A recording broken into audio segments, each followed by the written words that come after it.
Godavari girls hostel और उसका एक शापित कमरा।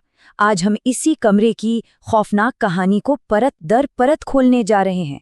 एक ऐसा कमरा, कहते हैं, जिसमें दाखिल होना मौत को दावत देने जैसा था। कहानी की शुरुआत होती है एक चेतावनी से, बिल्कुल सीधी, साफ और डरावनी चेतावनी। लेकिन कहानी की हीरोइन रवीना, उसके माता-पिता ने इसे पूरी तरह से नजरअंदाज कर दिया और बस यहीं से खौफ के एक कभी न खत्म होने वाले सिलसिले की शुरुआत हो गई। तो मिलते हैं हमारी कहानी की मेन कैरेक्टर रवीना से। वो कृष्णदेव कॉलेज में एक नई उम्मीद लेकर आई थी, पर शायद किस्मत को कुछ और ही मंजूर था। किस्मत उसे हॉस्टल के उस एक कमरे में ले आई जो अपने नाम से ही बदनाम था, कमरा नंबर 13। और यहीं से असली प्रॉब्लम शुरू होती है। सोचिए, रवीना पूरी तरह से फंस चुकी थी। एक तरफ था उस कमरे का अनजाना खौफ और दूसरी तरफ थे उसके अपने माँ बाप, जो उसकी एक भी बात सुनने को तैयार नहीं थे। उन्हें तो बस यही लग रहा था कि ये सब पढ़ाई से बचने के बहाने हैं, एक नौटंकी है। तो बस उसे जबरदस्ती कमरे में धकेला गया और अकेला छोड़ दिया गया।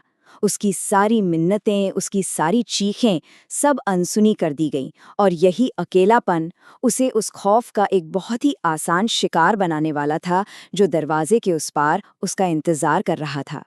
और अब कहानी असली अंधेरे में उतरती है। पहली रात।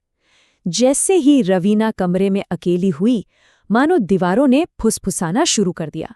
जो शुरू में एक मजाक जैसा लग रहा था ना, वो बहुत धीरे धीरे एक भयानक हकीकत में बदलने वाला था। शुरुआत हुई एक आम सी रैगिंग जैसी घटना से। दरवाजे पर जोर से कोई खटखटाता है।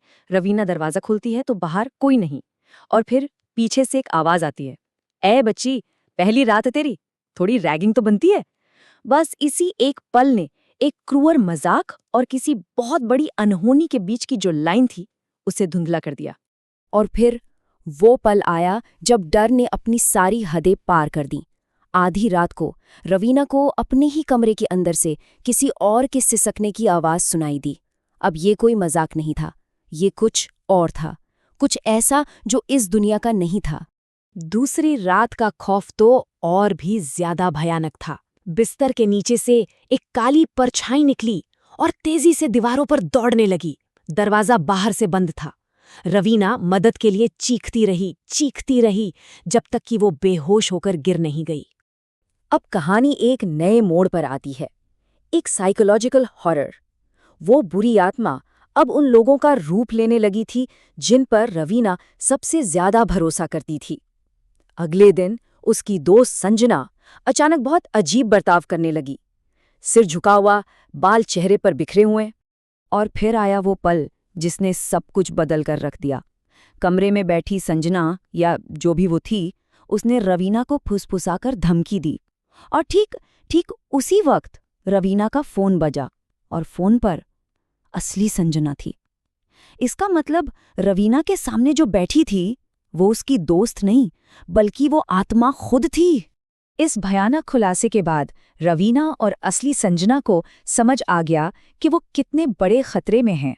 अब दोनों ने मिलकर उस आत्मा की पहचान और उस कमरे के इतिहास के बारे में छानबीन शुरू कर दी। इसके बाद आत्मा ने अपनी कहानी बताई। उसने दावा किया कि उसे जलाकर मार दिया गया था और अब वो सिर्फ उन सीनियर से बदला लेना चाहती है जो अब कॉलेज में टीचर बन चुके हैं। ये थी उसकी कहानी। पर रवीना ने सिर्फ उस आत्मा की बातों पर यकीन नहीं किया। उसने फैसला किया कि वो खुद सच का पता लगाएगी। उसने इंटरनेट पे सर्च करना शुरू किया, गोदावरी गर्ल्स हॉस्टल, कमरा नंबर 13। और यहीं से कहानी में एक बहुत बड़ा ट्विस्ट आया। और जो सच सामने आया वो चौंकाने वाला था। वो आत्मा कोई पीड़ित नहीं, बल्कि एक अपराधी थी।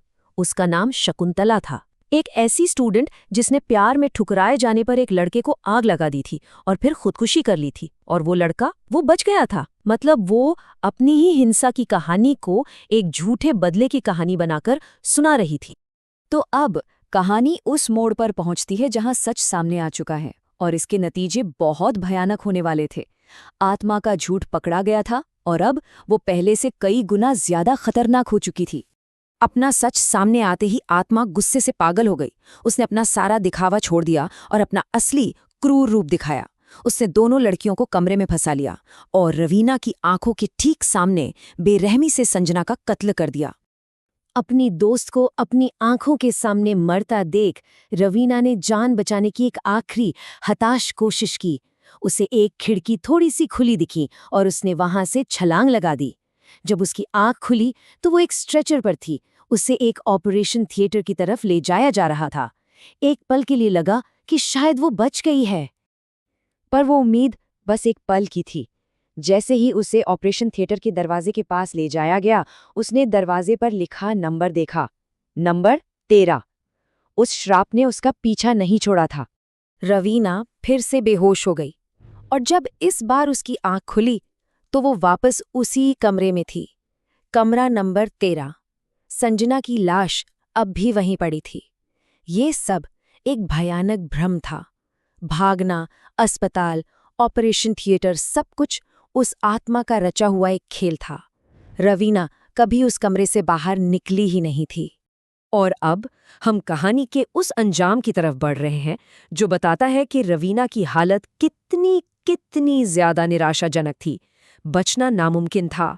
श्राप खत्म नहीं होता, वो बस अपनी कहानी सुनाने के लिए एक नया चेहरा ढूंढ लेता है। एक हफ्ते बाद रवीना उसी कमरे में संजना की लाश के पास पागलपन की हालत में मिली। जब दूसरे स्टूडेंट्स और गार्ड ने उसे देखा तो उसने उन पर हमला कर दिया, उन्हें ही दोषी ठहराया। और फिर आत्मा एक आखिरी बार सामने आई और उसने रवीना को छोड़कर वहां मौजूद हर एक इंसान को बेरहमी से मार डाला। और आखिर में आत्मा ने रवीना को उसका भयानक मुकद्दर बताया। उसने कहा, तुम जिंदा रहोगी क्योंकि तुम्हें मेरी कहानी आगे बढ़ानी है। उसे जिंदा रखा गया था, आज़ादी के लिए नहीं, बल्कि उस श्राप को हमेशा जिंदा रखने के लिए। आज भी रवीना उसी कमरा नंबर 13 में रहती है, हंसती है और अपने बाल नोचती है। वो हमेशा हमेशा के लिए उस खौफ का एक हिस्सा बन चुकी है। लेकिन देखिए,